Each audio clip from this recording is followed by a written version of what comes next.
Welcome to the Total Soccer Show USMNT Weekly, our regular foray into all things men's national team. Today, we're previewing the upcoming friendlies against Belgium and Portugal in Atlanta. We're going to go in depth on what to expect from the opposition, what we want to see from Mauricio Pochettino's team, the potential lineups, and much more. My name's Ryan Bailey. Joining me today, hello Taylor Rockwell. How are you, sir?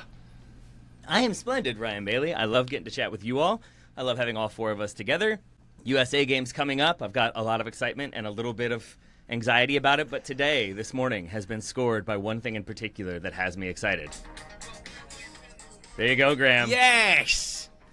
JJ Bull's unofficial Scotland World Cup tune that I'm hoping we're not going to get copyright struck off YouTube for playing this. He'll appreciate the exposure, and he's part of the Athletics. He'll be fine. Yeah. I'm dancing along for YouTube viewers. Friends here. That song is a legitimate banger, and it took me until the YouTube comments to realize that it sounds so much like LCD Sound System. I think that's a major reason why I love it. But either way, Graham, thank you for bringing that to our collective attention. It's been played multiple times this morning. Wow. Yeah, LCD Scott system, I think, is what one of the comments on YouTube is, which feels just about right. So my youngest was dancing to it, like, enthusiastically this morning while I was making breakfast.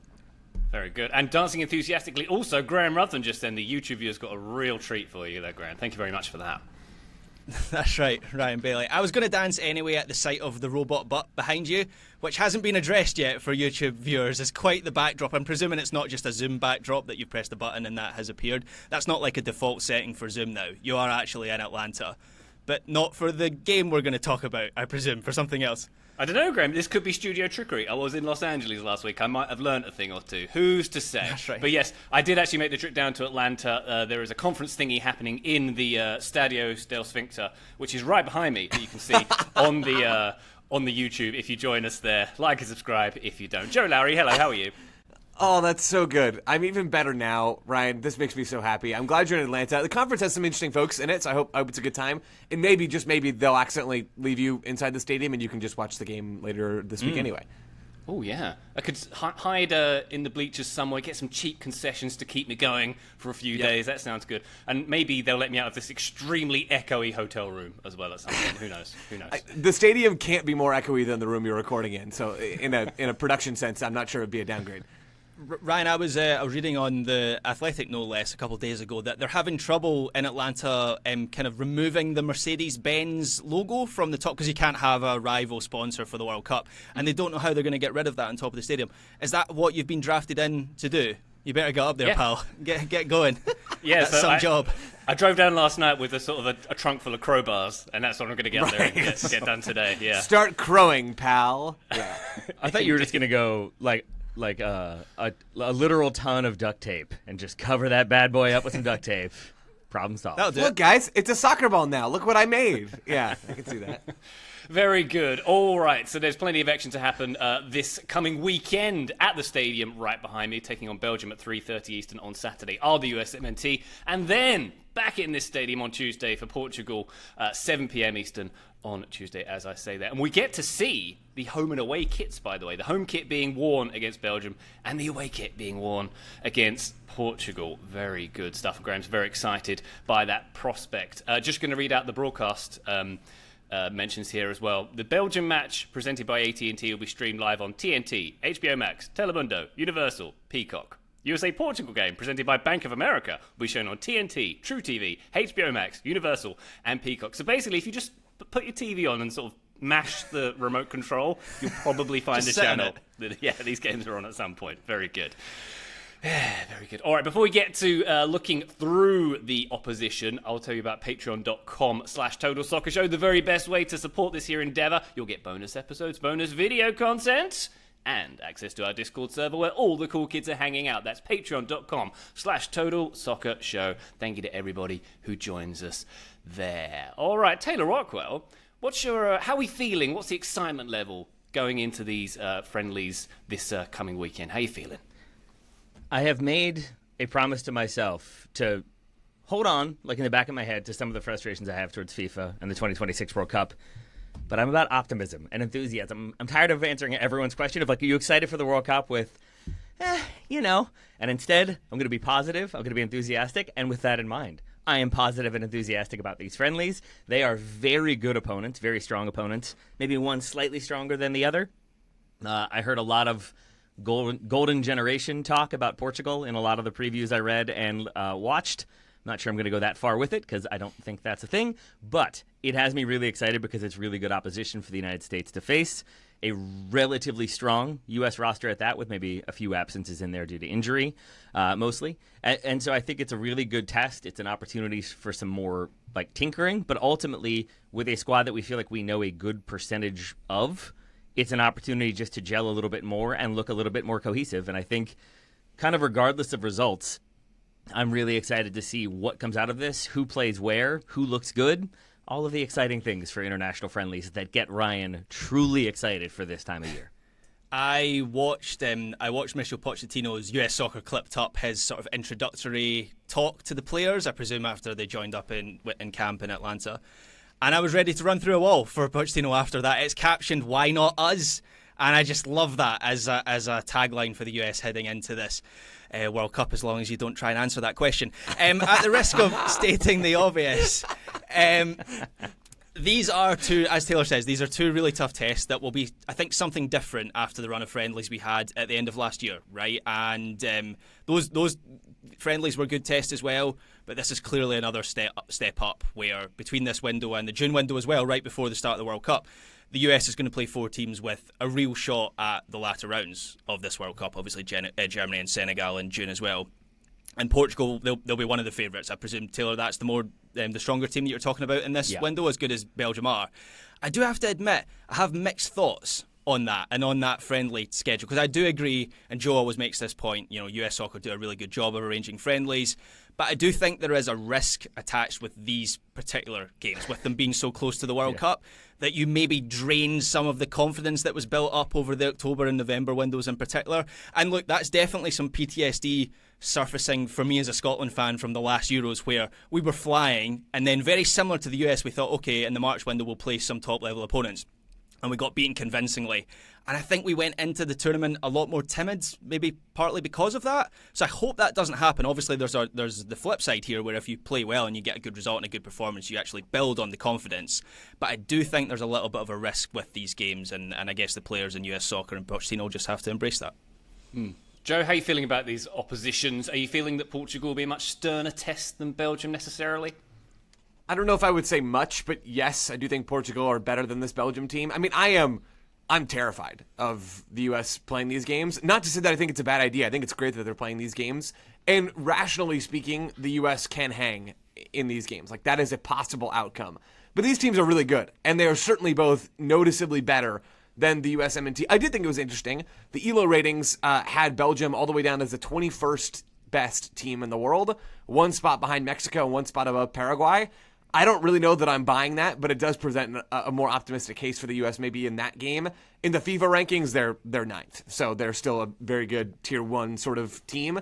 Portugal are obviously an elite Tier 1 team. ELO ratings have them 7th in the world, 1 spot ahead of the Netherlands, who knocked the U.S. out of the last World Cup, and then FIFA have them 6th in the world. So these are very, very good teams, even with ELO maybe not quite buying what Belgium is selling so much, but ELO also doesn't buy what the U.S. is selling, so I suppose there's still a gap there.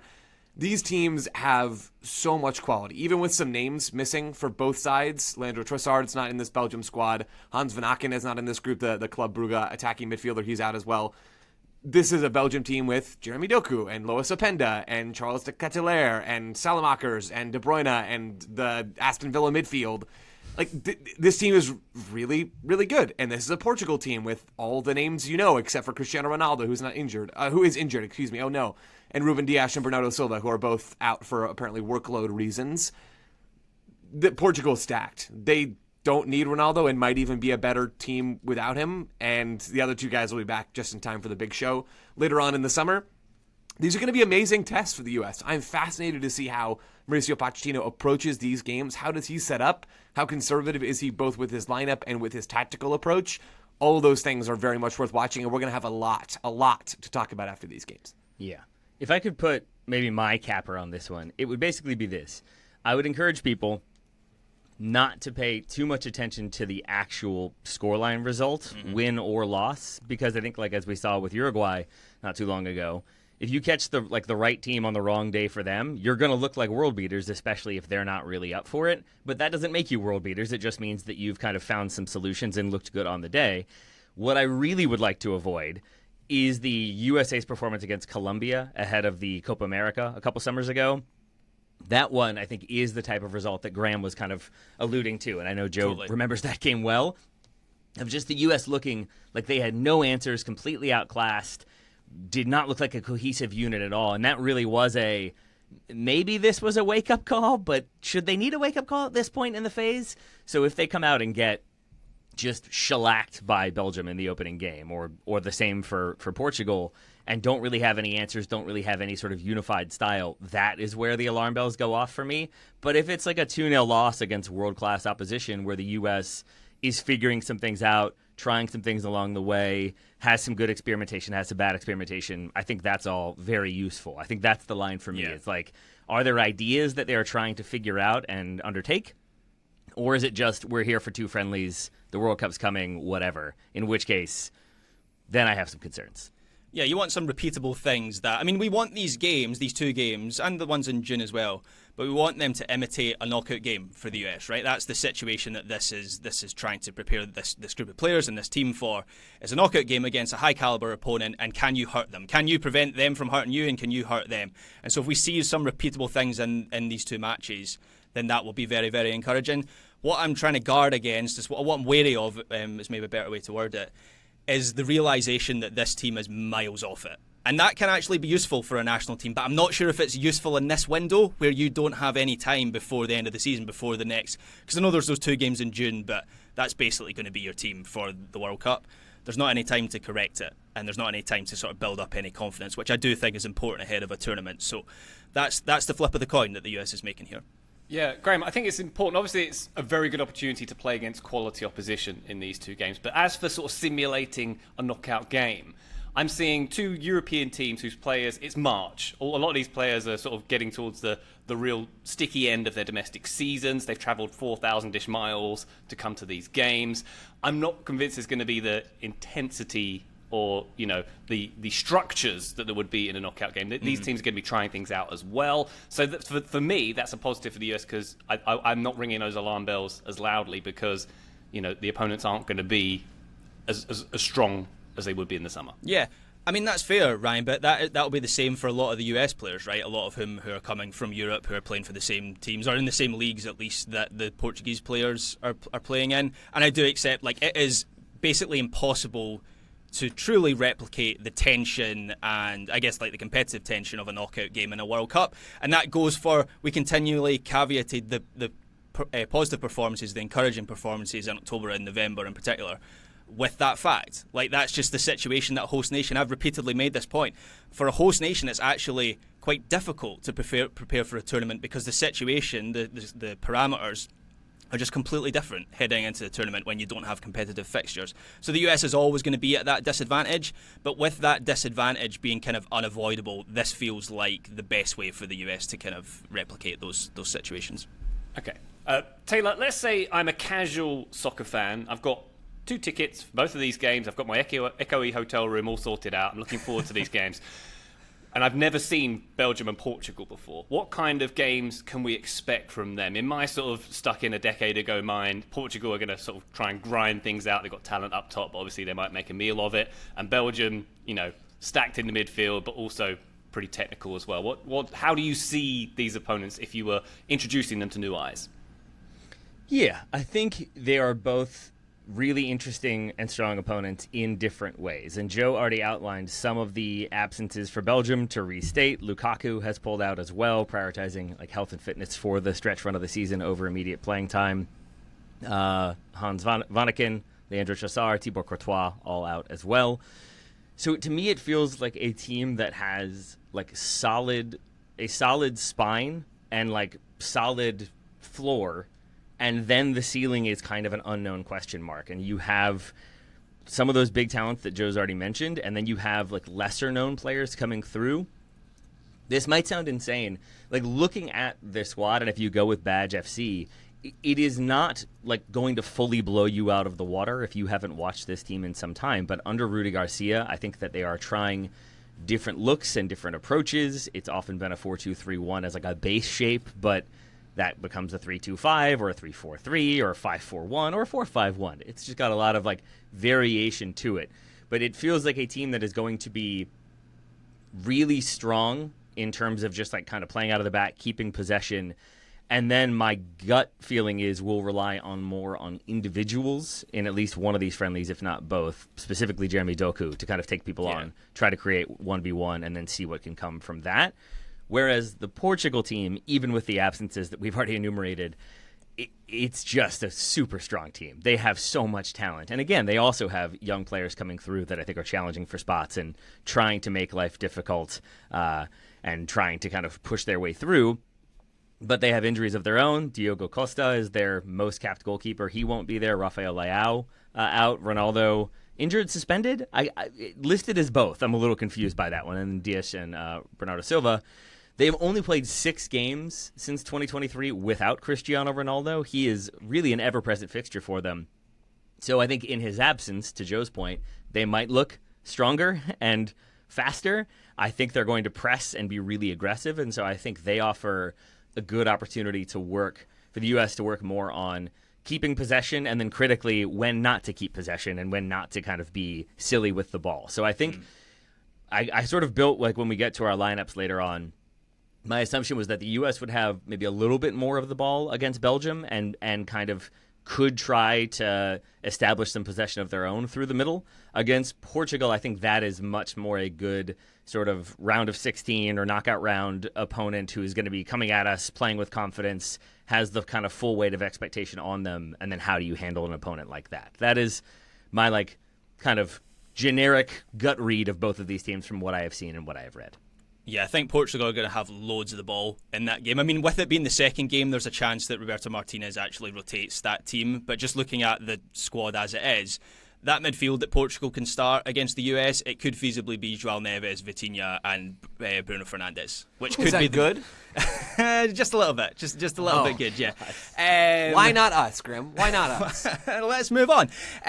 So yeah, that's going to be a challenge if it ends up being those 3 players. And I think Martinez, Ryan, you kind of led us in with the identity, the playing style that Portugal had for a long time under Fernando Santos, which was completely accurate. I think Martinez has tried to make Portugal a more front foot, possession-orientated team. They had the 3rd highest average possession share in European qualifying, so I think we can expect, even if they rotate some of the squad, like as Joe said, that squad is absolutely stacked. They're going to have a lot of the ball. The US is going to have to play against the ball quite a bit, and that will be quite similar, maybe not to the same extent, but it'll be quite similar against Belgium as well when you look at their midfield options. Kevin De Bruyne is fit again. He's in this squad for the first time in a little while.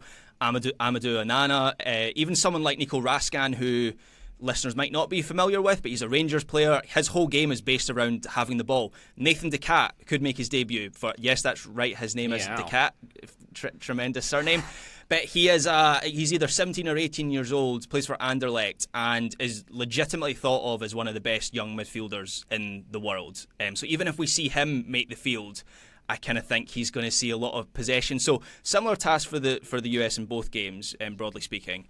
But Jeremy Doku, I think, in that Belgium game is going to be the big threat, and he could be someone that pins Jedi back if it's him that starts, or Max Arston, if he's the one that plays. That's really going to test some of those defensive instincts that we've highlighted with Max Arston. So yeah, they've got lots of rotations and options through the middle and into the attack. Belgium, they've got the Cataler.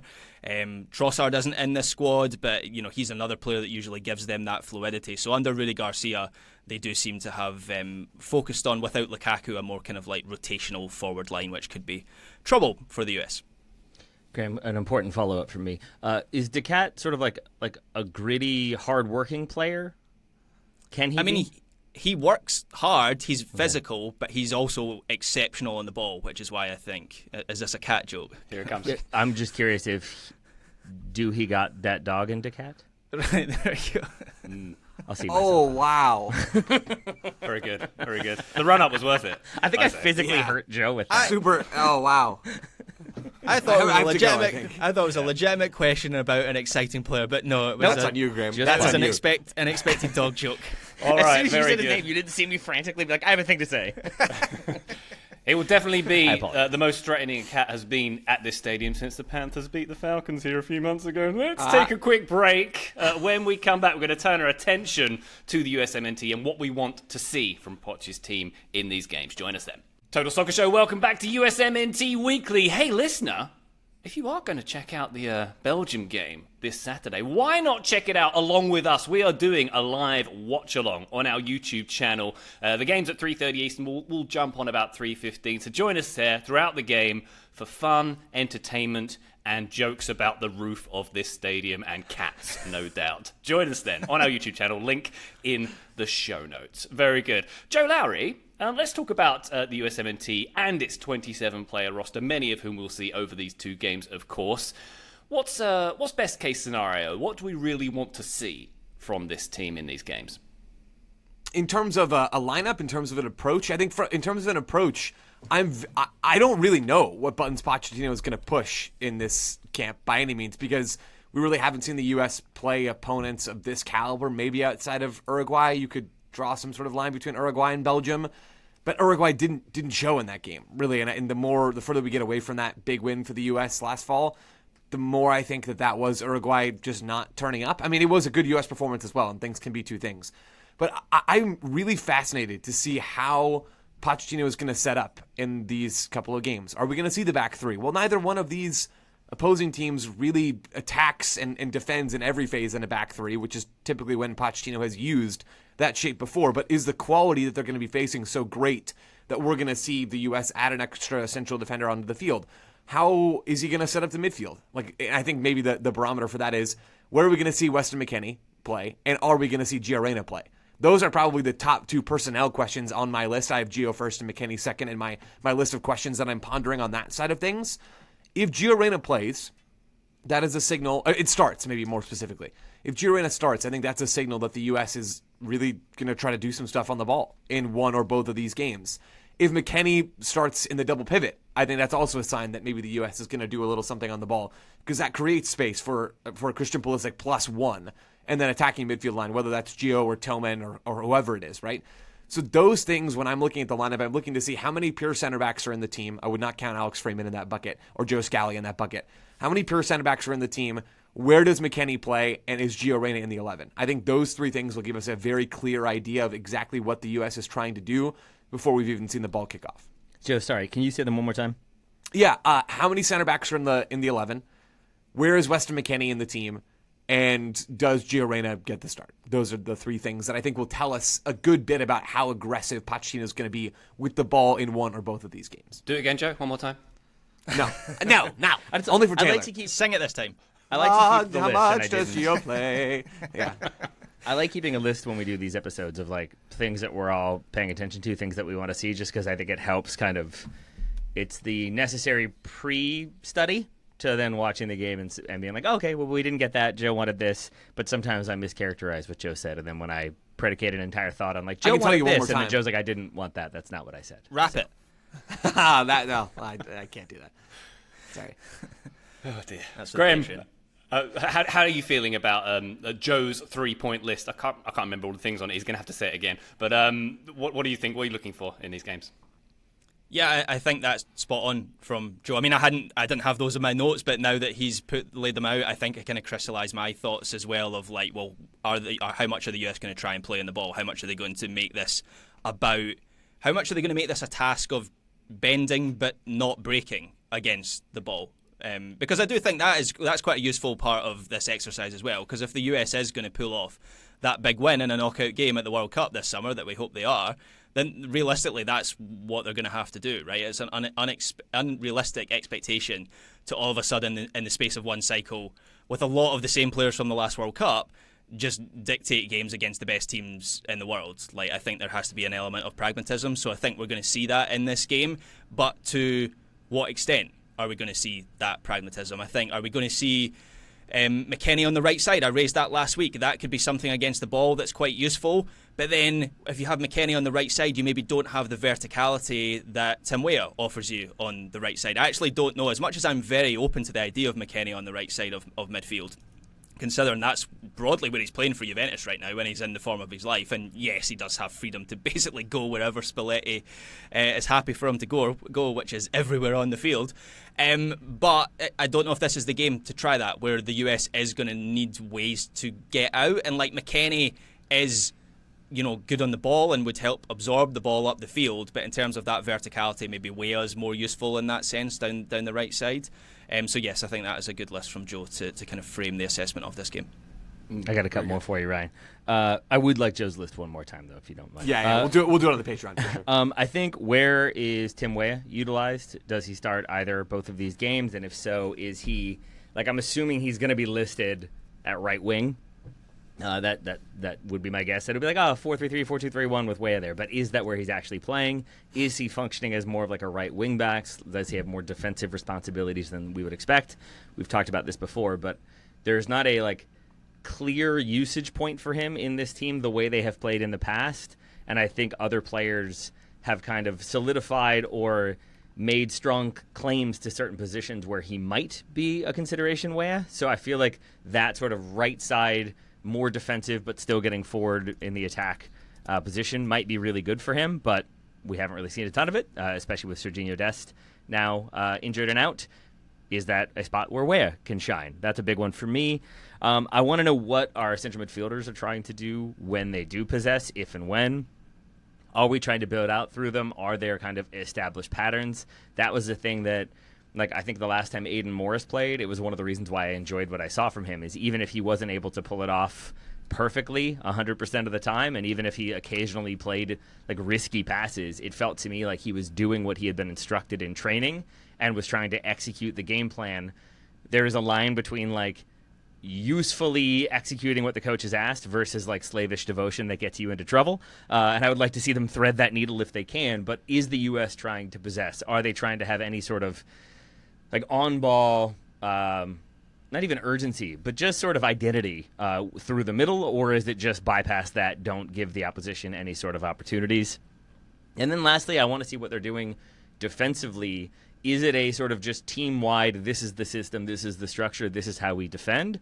Or against specifically Belgium, who will have De Bruyne in there, we would assume, if he's starting.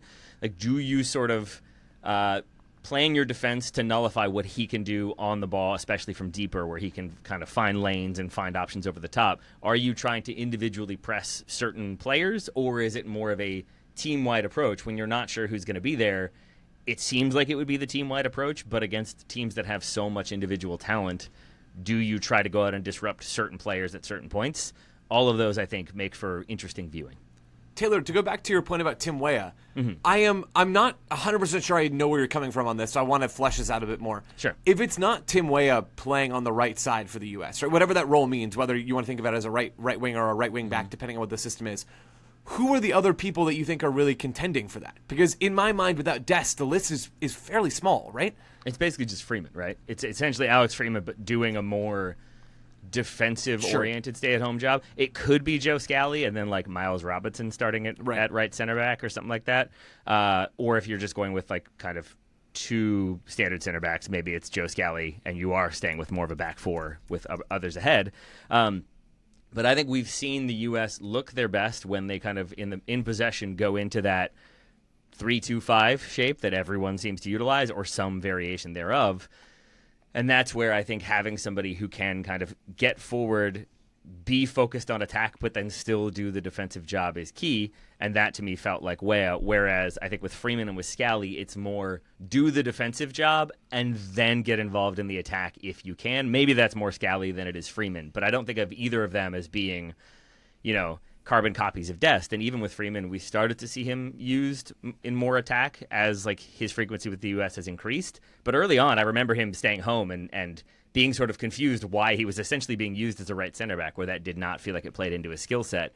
So I think there's been lots of different, or not maybe lots, but a few different players used in those roles at different points. And I'm not sure outside of Dest I have a clear idea of who Pochettino prefers and when and why. So that's kind of where I'm coming from. Does that make more sense, or was it just a lot more words? Should I make more cat puns? No, The cat I don't even know I'm, how to. I'm open to more cat puns. What's the yeah. opposite of yes I and? think I physically No, hurt Joe with that one. no, So I please don't. I'm I feline don't know. very good about the cat puns too. Oh, see, that was actually Ryan's- not bad. Ryan's so I good at didn't them. hate that. Ryan's so good. No, I think that makes sense, Taylor. I think you're right on the money. McKennie's the other one that Graham's mentioned a couple times that I think could maybe do that job, though we don't have any real data of him doing that with the U.S. ever, I think. But Poch is clearly enamored with how he can play in 87 different spots because he called Juve Western McKennie and 10 players and kind of laughed about that. So I would say that's on the table as well, but I think that makes sense. I would just be a little surprised if we don't see Weah start in that exact role in one or maybe even both of these games. Yeah, But I mean, would you- considering but, like, he played. Go on to I would want to see it. Sorry, Graham. I would want to see that, and I would be surprised as well, Joe. I think I'm just not sure how that goes. Even if he's been kind of playing it for Marseille, that's what I'm really excited about. It's like, can he lock down that side, whomever he's going up against? It feels like it'll be Salamakers or De Ketelaere on the left for them, most likely. Maybe it's Doku. I mean, yeah. That would be. It's probably Doku, actually, isn't it? That's a little nerve-wracking. So, I think that's what I mean. It's just does he thrive in that moment? Does he get caught out? Is he overly focused on attack, less focused on defense? I think it's good to have more of a sample size with him. I wouldn't be surprised if he starts both games. Yeah, Brendo's surely on the list of right-sided options as well. I mean, that's a very different interpretation of that role, but it's possible, I guess. I mean, we have no idea what Poch is going to do, but it's possible that he just moves entirely away from the kind of flex back system when he doesn't have one of the players that has made that work, right? And maybe he doesn't want to shift Freeman from that right back position. That becomes a more conventional role, which we know that Freeman can kind of do. And then you just bring another attacker onto the field. I don't know if this is the game to do that, but Aronson is in the form of his life on the right side of Leeds' attack right now, in a bit of a free role. So I do kind of wonder, even if it's not in that position, in that role, how much we're going to see of Brendo in these two games. One more question from me, and a player, Joe, I don't think we've mentioned yet, Christian Pulisic. How important is this series of games for Pulisic, given that he's not had the best 2026, I think one goal involvement, by my understanding, he's had so far this season. Obviously not in the form of his life. I'm not suggesting for a second he's not first name on the team sheet for Mauricio Pochettino, right. But is this an important one in terms of leadership, in terms of sort of confidence in this roster, in this team, for Pulisic to show up in these games? My honest, genuine answer is I don't think so. This is the first guy on the team sheet. It's exactly what you said. I mean, if here's how I'm thinking about this. If Pulisic comes into these games and isn't really very impactful, is anybody? We're going to talk about it some. Are we really going to talk about it that much? Oh, Pulisic had an off window against two elite teams. He still starts at the World Cup. We might talk about it. He still starts at the World Cup, and he'll still be. And maybe this is where I'm coming from. He'll still be one of the U.S.'s most impactful players at the World Cup. There's just no world that I can envision, bar injury, where Christian Pulisic is on the field for the U.S. this summer and isn't making things happen against the teams that we would expect him to make things happen against. I'm not sure that Portugal is that team. You know, I'm not 100% sure if Belgium is that team. So I think there is very little that Pulisic could do in this window that would change how I feel about him. Now, I'm a robot, although my rear does not look like the one behind Ryan. I'm a soulless robot, and so maybe I'm the wrong person to ask. But my genuine thinking is I don't really think anything that happens in this window matters very much for Christian Pulisic. And I think that's true most of the time because he's a very good player. Form ebbs and flows, but he's a very good player. He's always going to be in the US 11, and that's probably why we talk about him quite little in the grand scheme of things. Hey, soulless Joe Bot, I have a question for you. I suspect you might not love it, but I'm going to ask you anyway. With him being number one on the team sheet, if Pulisic is carrying a knock and he's 80% Pulisic, are you still starting him? This game again. Uh-oh. Probably not maybe in one of these friendlies, but in a game that matters. In the World Cup. So I think, that's what I assumed. And I think that, as nuanced and maybe tedious as it might be, that is, I think, the only way the needle moves a little bit. Is let's say it is Aronson. Comes on for him in a game where in one of these games and the U.S. just looks woeful, short of any ideas at all, and then Aronson is pulling strings and conducting the midfield and getting good shots away and scores a goal. It certainly doesn't mean he's going. Joe loves this idea. It doesn't. Joe's a cute. He's wearing a Brendan. I mean, I shirt. love that idea, Taylor. I really do love that idea. I'm just trying to find a player who isn't maybe written in pen as a starter, but could come in and have an impact. I think the only difference then is that if Pulisic were carrying a knock and is only 70%, that maybe is where, like, at a World Cup, you go with somebody who, like, we know can do it, and then you bring Pulisic on as an impact. Even there, I'm not sure I fully believe that, but, like, to your point, I think it's injury, and a nuanced injury at that can really only, like, limit my feeling that Pulisic is, like, the number one name on the team sheet. Yeah, and he's had mixed performances for the U.S. in the past, right? I'm not trying to ignore that, sure. But the U.S. just doesn't have the quality to have a off window from Pulisic really impact much at all for them. Like, they're going to put their head in the sand and continue marching towards the World Cup with the same plan because there really aren't any other options, and I certainly don't think there are any other better options.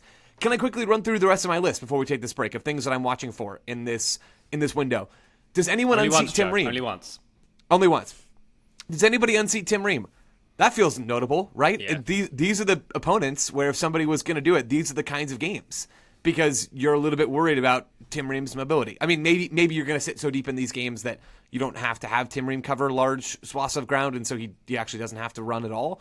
But this feels like a window where we could see, if we're ever going to see it, it feels like it could be now a little bit. Does Jedi Robinson look like himself on that left side? I sort of suspect that he will, but I am curious to see him back with the national team and what that ends up looking like. Who plays in the double pivot without Tyler Adams? And as a sub-question to that, can Johnny Cardoso do something good? He has been in pretty good form for Atleti, as Graham has continued to talk about. We're still waiting for that to translate to the national team. I think it can. It just hasn't yet. So that feels quite notable that if Adam is not healthy, he's not healthy a lot, maybe this is a really, really important window for Johnny Cardoso more than a lot of other players. That double pivot combination is the thing that I think I feel the least amount of certainty about as to who Poch is going to put on the field, and that maybe makes it one of the more interesting things. Yeah, I mean, that big central midfield blob, you could convince me anyone in this group, like Johnny, Aidan Morris, Roldan, Tessman, am I forgetting anyone else? There's someone else that I'm forgetting, isn't there? You could convince, Berhalter, of course. Yeah. You could convince me that any of those guys will start alongside Tyler Adams at the World Cup. I kind of feel like we might see... Do you remember at the last World Cup, it was the number 9 position that I think we went through 3 different players in 4 games? I suspect we're going to have a similar pattern at this World Cup with the second central midfielder in that deep line position. But nonetheless, everything is up for grabs. Like, if anyone has an outstanding performance or even a positive performance in these 2 games, they're going to be on the radar for starting at the tournament. So I completely agree with that, Joe. The only other one I would add, Tim Ream was on my list as well. The only other one that I would add is Jedi. And not just because of his, I very much, I think, kind of weight form or put more importance on form than it sounds like Joe does. So there's part of it there that I just want to see Jedi do the stuff we saw him do for the US previously and do for Fulham last season, because even though he's playing, we haven't really seen that player for a little while. But also that role has shifted a little bit since he's been out of the national team with Max Arston. I think of Jedi as like a Hot Wheels car where you want to like roll him back and like release him up the left wing. Whereas I think Max Arston, he has a slightly higher starting position where he'll take the ball, and so he's obviously played the last 6 months in that position, Arston, and the back line has sort of shifted around him. How does that change if Jedi is the starting left back? So that's a question mark for me as well. Joe, you had him on your list, right? Is that different? Like I just had, does Jedi Robinson look like himself? I missed that, Joe. Does he look like the version of him that we've seen with the U.S. in the past? And I am also curious how much Poch plays him, or how much Arston love he really has, and what that looks like. So, yeah, who plays and how long at that left-sided defense spot is certainly something to watch. Just cuts to Poch on the sideline, and he's just like not paying attention to the game at all. He's just staring longingly at Max Arston warming up. Look at that then hair. we know how much love he truly has. So beautiful. I think I'm probably alone in having thoughts about the number 9 spot, because I know like Joe has a full-on Florin Balogun back tattoo at this point. Right. He's got a lot of tattoos going on back there. And I think it is Balogun probably starting at least one of these games, maybe both. I wonder if there are like different little nuances to the way the U.S. attacks depending on who's in there, because I would assume we'll have some substitute appearances and we'll get different options up top. Like when Pepe is in, if Pepe is in, does the U.S. look different, or is he kind of being asked to do the same thing, or do they have different roles and responsibilities? Big Pat is in this roster as well, correct? Oh, yeah. So same thing. I mean, we would assume that he is maybe being asked to do different things, like be a big guy in the box if the U.S. is trying to make something happen late, but who knows? So how the number 9 is utilized, and if it's utilized differently depending on who is in there, is another one for me. Excellent stuff. All right, let's take one more quick break. When we come back, we're going to give our preferred starting 11s for the Belgium game this Saturday. Do join us then. Total Soccer Show, welcome back to USMNT Weekly. It's that time where we're going to give our preferred starting 11s for the game coming up this Saturday. And Joe Lowery has kindly volunteered to kick proceedings off. There you go, Joe. I would love to. So the lineup I'm about to give, I'm not sure is a good lineup to play in this game. I want to be very clear about That's that. a good starting point. Yeah, right. Okay, It's Graham really has good. volunteered to go first. Joe, what was Why your not us? what's your approach? Because I think in the past we've done 70% what we think the coach would do, 30% what we want. With Pochettino, I think we know what he likes, but also there could be experimentation and it can change in any given camp. What was your approach? This lineup is 100% what 95% what I want, 5% what I think Pochettino will do. Is Gio Reyna starting twice? Yeah, Tim Ream is starting. I think that's actually the only thing I'm accommodating for there. I mean, I think it's a possible lineup. This is very much a potential lineup that we could see the U.S. use. The thing that I hesitate in regards to this lineup is I've gone quite adventurous with my personnel choices. Not with my shape. I think there's a good chance the U.S. defend in either a 4-4-2 or a sort of 5-4-1. I went with the 4-4-2. Maybe that's not what we're going to see. They'll attack probably. We don't know for sure, but probably in that 3-2-5 that you mentioned earlier, Taylor. So I think this is a reasonable group of players to put in that shape. It's just, is Poch going to be gutsy enough, or maybe foolish enough, I don't know, to put out this personnel grouping against a very, very good Belgium team that has Doku ready to torch you on that side? I mean, either way, no matter who the U.S. puts on the field in this game, they're going to be under it a bit, right? So my 11, here we go. I have this team set up again in that 4-4-2 in defense, the 3-2-5 in possession. Matt Freese in goal, I don't care. Alex Freeman as my right back who turns into the right-sided center back in possession. Then Chris Richards and Tim Ream as the actual middle of my back four when we are defending. Jetty Robinson as the left back who will then push up into the attack when the U.S. is in possession. So that's my back four, Freeman, Richards, Ream, and Robinson. My double pivot is Christian Roldan and Weston McKennie. Now, I'm not super bothered about who the McKennie partner is. I don't think it can be Tessman. It probably can't be Berhalter. It could be Morris. It could be Roldan. It could be Johnny. I really would like to see Johnny. So maybe just for data's sake we put him in. I just kind of, in my heart of hearts, think Christian Roldan might be a better soccer player. And I know that YouTube is not going to like that very much. But that's where I'm at. So I've got Roldan and McKennie playing deeper as this double pivot partner for Roldan rather than playing higher up in the half spaces. That will be my double pivot in possession. And then on the right wing, I've got Tim Weah, who will be holding the width, and we talked about Tim Weah earlier. And then on the left side, I've got Christian Pulisic, who's going to be drifting into that left half space in possession with Jetty Robinson overlapping on the left side. And then I've got, as my attacking midfielder, who's going to be in the right half space, I have Gio Reyna, shock, who's surprised. If it's not him, I would go with Malik Tillman, just because I really do want to see McKennie deeper in midfield and not in that half space spot, though I will completely understand if that is where we see him, especially in these games. And then Balogun is my number 9. He's the best striker the U.S. has, so I don't think it's super close at this stage. So I've got Freese, Freeman, Richards, Ream, Robinson. That's my defense. I've got McKennie and Roldan as the double pivot. Weah is going to be wide on the right. You're going to have Pulisic tucking in off the left, Reyna in the right half space, and Balogun up top as the number 9. I think that's a lineup we could see. I really do. I just, in my heart, I don't know if that's a good idea to do in this game. I mean, that is more or less what I went with, Joe. I think Interesting. There's two names that are different for me, but I agree with pretty much everything you said. Wow. I had it as, if I was going with my level of enthusiasm for the position, I would say Freese, Ream, Richards, Jedi. There you go. And then I had Scally. And I think I built mine with more of the attacking shape in mind, and then I was figuring out defense from there. So I had it as basically if the U.S. is possessing, and that's an if, Ream, Richards, Scally is sort of your back three that stays home a little bit more. You've got Jedi on the left, patrolling that left wing. You'd have Tim Weah on the right.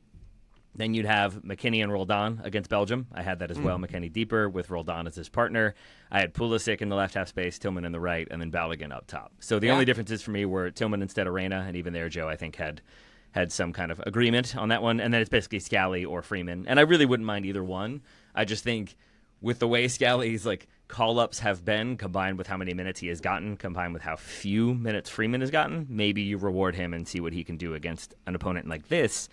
And I think I do have more of a preference for Roldan in this game against Belgium with Johnny playing against Portugal, because that feels like a game that suits his skill set a little bit more in being that sort of destroyer who can then also move the ball if you need him to, but ultimately is going to kind of lead by example defensively.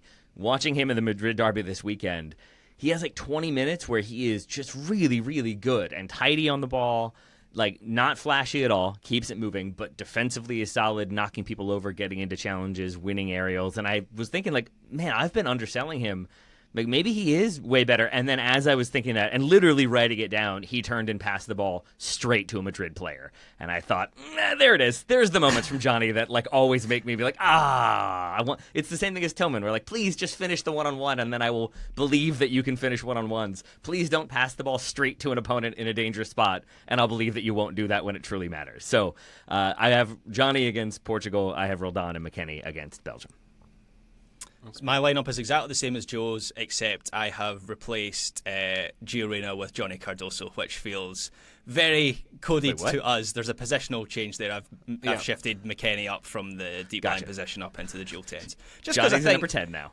That's right, yeah. Heaven help us. That's how far I've gone in my estimation of that guy. I mean, Johnny is in good form, and I do think some people have gone a bit too far in his assessment of him and as a Joe. Looking at you, he is obviously better than he's shown for the US. Like, it has been calamitous so far for the US. So, even for the sake of data, and this is not me arguing that I think he deserves to be a starter, I think my point has been relatively consistent for a while, where I would like him as an option on the roster.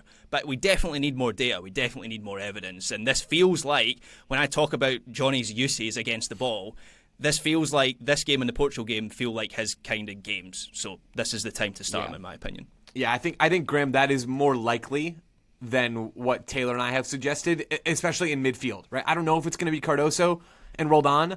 My sense is that Pochettino, because he's used McKennie primarily in the half spaces, up high as an attacking midfielder. We've seen more of that than we have seen McKennie deep, at least certainly recently for the U.S. men's national team.